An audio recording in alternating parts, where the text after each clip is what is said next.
Defending champions Chennai super kings हर साल IPL के ऑक्शन में एक ही मकसद से आते हैं। 2-3 सीनियर सिटीजन उठाएंगे, उनका कमबैक कराएंगे, एक आध यंगस्टर उठा के उसका करियर बनाएंगे और फिर एंड में जड्डू भाई से फिनिशिंग करा के माही भाई फिर से एक बार ट्रॉफी उठाएंगे। और इस साल भी आईपीएल में सीएसके के कुछ सेम ही प्लान्स होने वाले हैं। भाई तुम्हें याद दिला दूं कि अंबाटी रायुडू जो कि सीएसके के मिडिल ऑर्डर का एक काफी इंटीग्रल पार्ट थे, वो अब रिटायर हो चुके हैं। इस बार पक्का से बंदा वापस नहीं आएगा और सीएसके ऑब्वियसली इस ऑक्शन में रायुडू का रिप्लेसमेंट ढूंढने वाला है। और खुशखबरी ये है कि मनीष पांडे, केदार जाधव और जयदेव उन्नाडकर जैसे प्लेयर्स को उनकी टीमों ने रिलीज कर दिया है और वो इस साल ऑक्शन में अवेलेबल होने वाले हैं। टीम में जगह खाली है, पर्स में 31 करोड़ पड़े हैं। इसका मतलब समझे दया?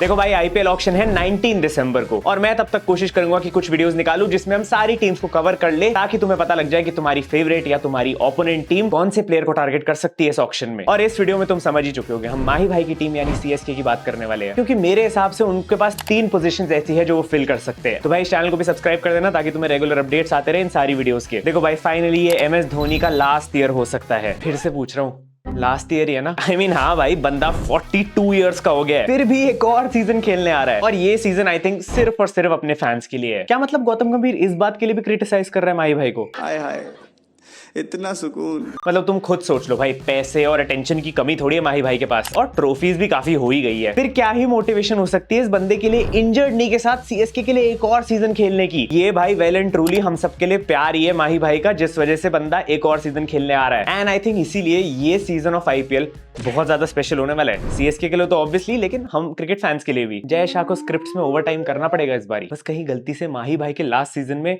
सीएसके लास्ट ना आ जाए। बट सीरियसली भाई, मिस करने वाले हम लोग वो बड़े बड़े 6 7 8 9 नंबर पे बैटिंग करने आने की वेट करना, लाइटनिंग क्विक विकेट कीपिंग और excellent captaincy, and obviously post match presentation का चार्म कैसे भूल सकते हैं माही भाई का। ये सोच के और ज्यादा बुरा लग रहा है कि हर्षा भोगले के फराटेदार अंग्रेजी में इस बार सवाल आएंगे और धोनी का डेफिनेटली नॉट दोबारा नहीं सुन पाएंगे हम। कभी कभी तो हर्षा भोगले की इंग्लिश मुझे भी समझ में नहीं आती पोस्ट मैच प्रेजेंटेशन में। अब पॉइंट पे आते हुए उन प्लेयर्स की बात कर लेते हैं जो सीएसके ने इस साल रिलीज किए थे। और भाई ये जो सारे प्लेयर्स रिलीज हुए हैं इस बार के, ये सारी लिस्ट तुम्हें मेरे टेलीग्राम पे भी मिल जाएगी, तो उसको भी डिस्क्रिप्शन वाले लिंक से ज्वाइन कर लेना। देखो, इन्होंने अपने सारे फॉरेन बैकअप बॉलर्स रिलीज कर दिए थे, बट सबसे बड़ा नाम जो था वो था बेन स्टोक्स, जो कि पिछले साल वैसे ही काम में नहीं आया, अफ्रीकी पिकनिक बना के गया था, तो इस साल रख के क्या फायदा। बट इतना तो श्योर है भाई कि एक Ben Stokes material type player जरूर ढूंढने वाले इस ऑक्शन में। अब अगर ऑक्शन में जाने से पहले इनकी एक रफ प्लेइंग 11 देखेंगे तो भाई इनके टॉप 3 सॉर्टेड लग रहे हैं मुझे तो। कॉनवे, गायकवाड और रहाणे बहुत बढ़िया कॉम्बिनेशन है। अगर अजिंक्य रहाणे का लास्ट ईयर वाला फॉर्म कंटिन्यूड रहता है तो इनको किसी प्लेयर की जरूरत नहीं है बीच में। लेकिन फिर भी भाई नंबर 4 एक ऐसा स्पॉट है जहां पे एक नया बैट्समैन लेके जरूर आ सकते हैं, जो कि इंडियन होगा, जो कि ऑब्वियसली ये लोग रायुडू की रिप्लेसमेंट की तरह देख रहे होंगे। And even though impact player rule के मुताबिक इनके पास शिवम दुबे जैसा प्लेयर भी है जो यहाँ पे खेल सकता है, लेकिन फिर भी एक dependable Indian middle order batsman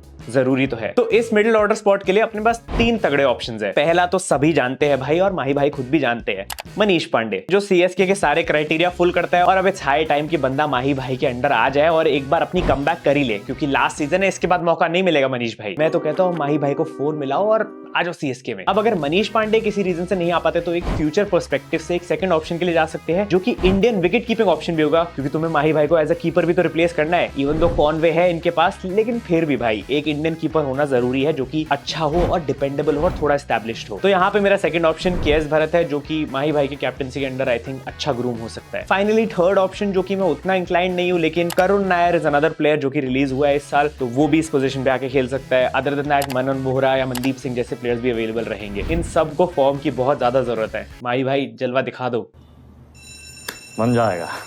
अब ये जो माही भाई वाली बात बोली है ना, पक्का कोई बंदा इंस्टाग्राम पे रील बना के डाल देगा, 10-15 मिलियन व्यूज ले जाएगा और मुझे टैग भी नहीं करेगा। भाई प्लीज, जो रील्स बनाते हैं, मैंने कभी मना नहीं करा, लेकिन टैग तो कर दिया करो। बाय द वे, मुझे भी इंस्टाग्राम पे फॉलो कर लो, मैं भी रील्स बना रहा हूँ आजकल। अब अगर इनमें से भी कोई हाथ नहीं लगता ना, तो भाई फिर तो टाइम है केदार जाधव 3.0 का। देखो, माना सारे अच्छे हिटर्स के बीच में टेस्ट प्लेयर उतना अच्छा नहीं लगेगा, लेकिन फिर भी क्या करे, अगर कोई नहीं मिल रहा तो केदार भाई सही, एक और कमबैक हो जाएगी। पहले भी माही भाई ने करियर सेट कर ही दिया था। कहाँ समझ रखा है हमको।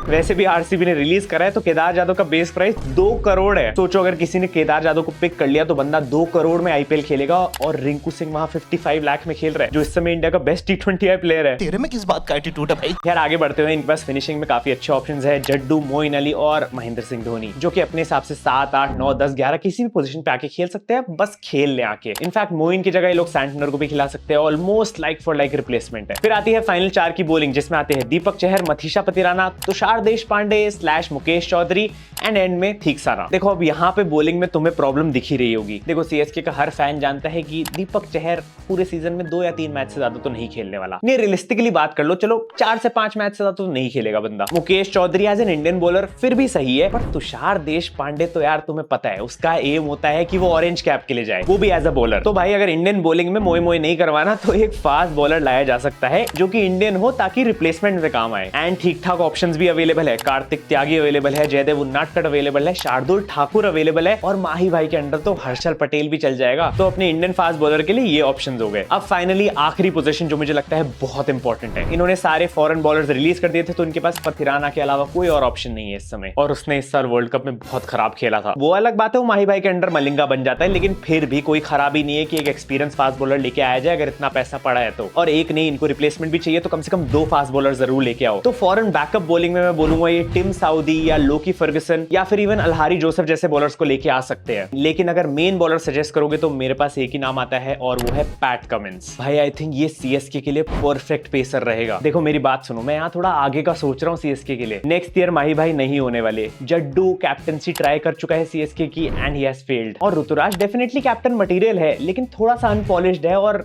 बन जाएगा कैप्टन, लेकिन फिर भी वो बात नहीं होने वाली एकदम से। तो अगर इनको साथ में टीम में एक ऐसा बंदा चाहिए जो ऋतुराज के साथ लीड कर सके और एक्सपीरियंस्ड हो, तो पैट कमिंस से बढ़िया कोई प्लेयर नहीं हो सकता। वो बॉलिंग अटैक को लीड भी कर सकता है और कैप्टनसी में ऋतुराज की हेल्प भी कर सकता है और बैटिंग भी कर लेता है बंदा। और भाई वर्ल्ड कप विनिंग कैप्टन है, वो तो याद ही मत दिलाओ, लेकिन फिर भी भाई he is the perfect CSK player I believe. And let's be honest, कोई भी सरप्राइज नहीं होगा अगर पैट कमिंस को अगले सीजन कैप्टन बनाया जाए और ऋतुराज को उसके अंडर ग्रूम किया जाए, क्योंकि अभी इंपॉर्टेंट नहीं है कि एज सुन एज पॉसिबल एक अच्छा कैप्टन भी ढूंढा जाए लास्ट सीजन खत्म होने से पहले। आई बिलीव कमिंस यहाँ पे वो कर सकता है जिसके लिए शायद उन्होंने बेन स्टोक्स को लास्ट ईयर साइन किया था। तो अगर मेरी चॉइसेस के हिसाब से जाए तो सीएसके कुछ ऐसे लाइन अप कर सकती है इस आईपीएल सीजन में। अब तुम ये डिसाइड कर लो कि कितनी स्ट्रांग लग रही है या इसमें क्या वीकनेसेस है। एंड मुझे कमेंट सेक्शन में जरूर बताना कि तुम्हें टीम कैसी लगी। ऑल्सो इनके पास काफी फॉरेन स्लॉट्स अभी बचे होंगे, तो ये डेफिनेटली कोई ना कोई फॉरेन बैट्समैन या ऑलराउंडर जरूर उठाने वाले हैं जो कि टीम को शायद और बैलेंस कर दे। बस कोई स्पिनर और मत उठाना, क्योंकि आई थिंक इनके पास बैकअप में भी अच्छे स्पिनर्स है, टीम में भी अच्छे स्पिनर्स है, इनफ स्पिनर्स है। वैसे भी अगर आधे मैचेस चेपॉक में है और माही भाई कैप्टनसी पे, तो स्पिन की टेंशन लेने की जरूरत ही नहीं है। टेंशन तो इनके बैट्समैन को उल्टा लेनी चाहिए कि कहीं माही भाई से पहले बैटिंग ना करनी आ जाए, क्योंकि सब लोग फिर यही प्रे करते हैं कि ये जल्दी आउट हो और हम माही भाई को देख पाए। पिछली बार इसी चक्कर में जड्डू वाला लफड़ा भी हो गया था। खैर बाकी तो एज यूजुअल सीएसके हर साल की तरह 6 ट्रॉफी उठाने के लिए रेडी बैठी है। इवन बिफोर ऑक्शन ये लोग काफी स्ट्रांग लग रहे हैं मेरे को तो। और क्या पता अगर इस बार भी ट्रॉफी ना आई तो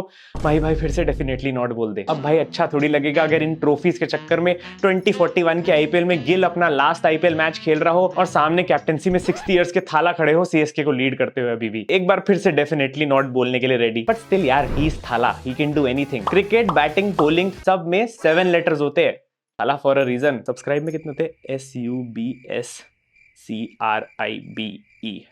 9 लेटर्स होते हैं, लेकिन फिर भी कर दो।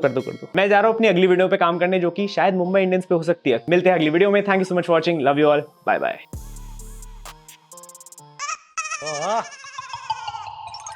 जोकर जोक मार रहे हैं